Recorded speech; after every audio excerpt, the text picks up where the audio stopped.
everybody. I wanted to take a second and just jump on here and talk about how sugar sneaks into your diet and you don't even know it's happening.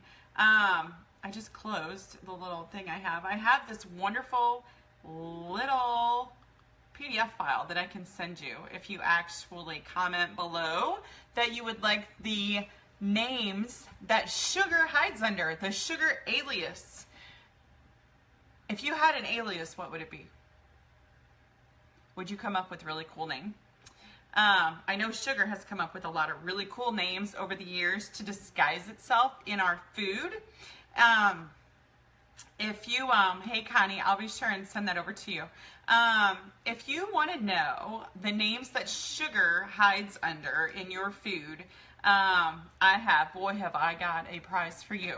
I gathered some information from several years of different work, and I threw some names together that sugar likes to hide behind on labels. So, first of all, if you're not reading labels on packages, then you're really not doing yourself any good. You really need to be reading labels on the foods that you eat to make sure that there are no sneaky ingredients sneaking into your diet that should not be there. So, I'm going to give you a couple of secrets that you can watch for, and then if you comment below that you want the sugar guide, just comment below that you'd like to have it, and I'll be sure and send it out to you right away.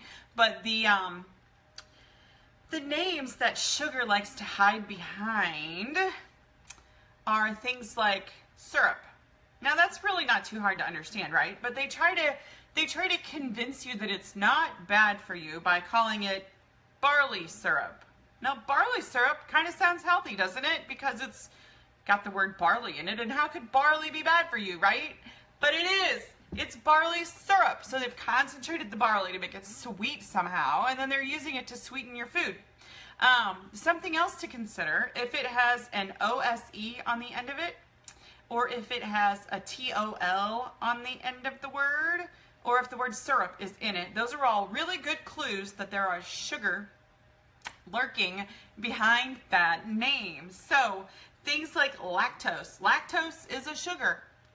Sucrose is a sugar. Sorbitol is a sugar. Now, not all things that fall under the sugar category spike insulin, which is what we're really, really worried about. And yes, any kind of soda would include sugar or sugar substitutes.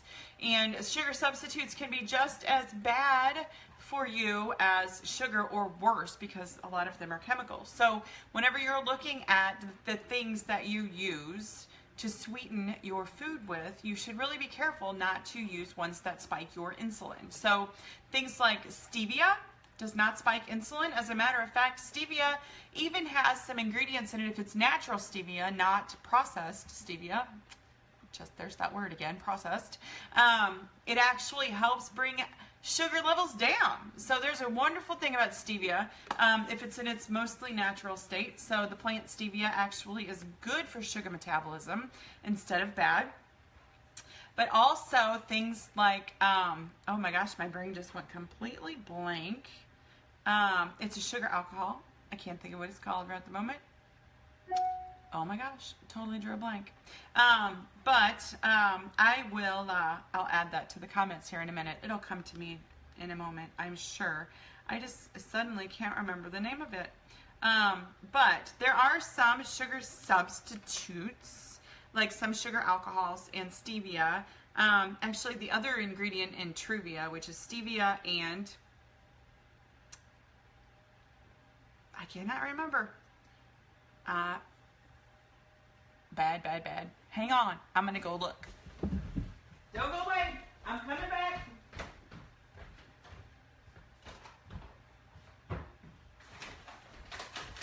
I'm coming back. I just don't know why I can't remember the name of it. I grabbed something out of the cabinet. This is one that I use sometimes. It's called Swerve. Swerve. And it's erythritol. That's what it was. I knew that I was thinking of the wrong thing. So anyway, this is something that I do use occasionally. This is a Confectioner's Swerve, and it is better for you than sugar, of course. Not as good as stevia, but if you can't stand the taste of stevia, maybe you can stand the taste of that. Some people don't do sugar substitutes well, but I use that a lot, and I actually use that in my key lime cheesecake recipe, which I realized I'm running low on, and unless I go to the store, I'm not going to be able to make that today like I promised. Sorry. So anyway, if you would like to see the list of things that sugar tries to sneak its way into your diet as, just comment below and I will send it over to you right away. Say, hey Lisa, how are you? Hey Jeff, thanks for watching. But things like, everybody knows corn syrup is sugar. Everybody knows that fructose is sugar. Everybody knows that, let's see, glucose is considered sugar. But there's lots of things that people put in foods that are not necessarily something you would think of as being a sugar. So I have this little list, and I hope that didn't stop our video, but I will share it with you. Just put below in the comments that you would like to have the sugar alias list, and I will send it to you. And I hope you're all having a great day. I'm probably going to do another live later today with some other information, but I wanted to share this with you. I've been thinking about it all day, and I wanted to get it out on the airwaves as soon as possible. So if you have any questions, as always, send me a message. I'm happy to answer all of your questions. And otherwise, oh my God, don't do that one. How about Tyrannosaurus Rex? How about this one? That's much better. I hope you have a great day, and I hope you have an awesome weekend. Keep your eyes open for more interesting tidbits. And if you'd like to get a copy of the Sugar Alias list, just make a comment below that says send me the list or something similar to that, and I will get it out to you. Have a great day.